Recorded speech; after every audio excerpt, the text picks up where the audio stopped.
Bangladeshi passport হাতে পেয়েছেন কানাডায় জন্ম নেওয়া বাংলাদেশি বংশোদ্ভূত সমিত সোম।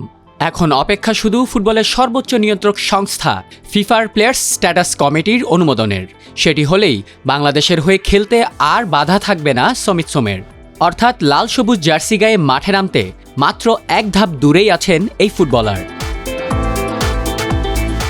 চলতি বছরের ১ এপ্রিল বাফুফের কাছে আনুষ্ঠানিকভাবে নিজের আগ্রহের কথা জানান ২৭ বছর বয়সী এই মিডফিল্ডার। এরপর তাকে দলভুক্ত করতে কোমর বেঁধে নামে তাবিদ আওয়ালের ফেডারেশন।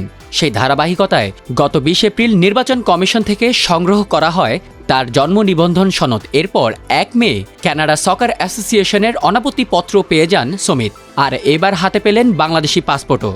এ বিষয়ে বাফুফের সহসভাপতি ফাহাদ করিম জানান, সামিতের বাংলাদেশি পাসপোর্ট হাতে পেয়েছি। ফিফা ক্লিয়ারেন্সের জন্য আগামীকালই ফিফা পোর্টালে আবেদন করা হবে। ফিফা অনুমোদন দিলে বাংলাদেশের হয়ে খেলতে আর কোনো বাধা থাকবে না সমিতের। কানাডায় জন্ম ও বেড়ে ওঠা সমিতের বাবা মা দুজনই বাংলাদেশি। ২০২০ সালে কানাডা জাতীয় ফুটবল দলের হয়ে ২টি ম্যাচও খেলেছেন তিনি। এরপর লম্বা সময় ধরে ছিলেন আন্তর্জাতিক ফুটবলের বাইরে। বর্তমানে কানাডিয়ান প্রিমিয়ার লিগের ক্লাব ক্যাভালরি এফসির হয়ে খেলছেন ২৭ বছর বয়সী এই মিডফিল্ডার। জুনের ফিফা উইন্ডোতে এএফসি এশিয়ান কাপ বাছাইয়ে বাংলাদেশের পরবর্তী ম্যাচ সিঙ্গাপুরের বিপক্ষে।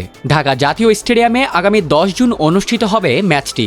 সেই ম্যাচে হামজার সঙ্গী হিসেবে সমিত মাঠে নামতে পারবেন কি না সেটি এখন নির্ভর করছে ফিফার ছাড়পত্রের ওপর। সময় মতো অনুমোদন মিললে সিঙ্গাপুরের বিপক্ষে ম্যাচেই লাল সবুজ জার্সি গায়ে মাঠে নামতে পারেন সমিত সোম।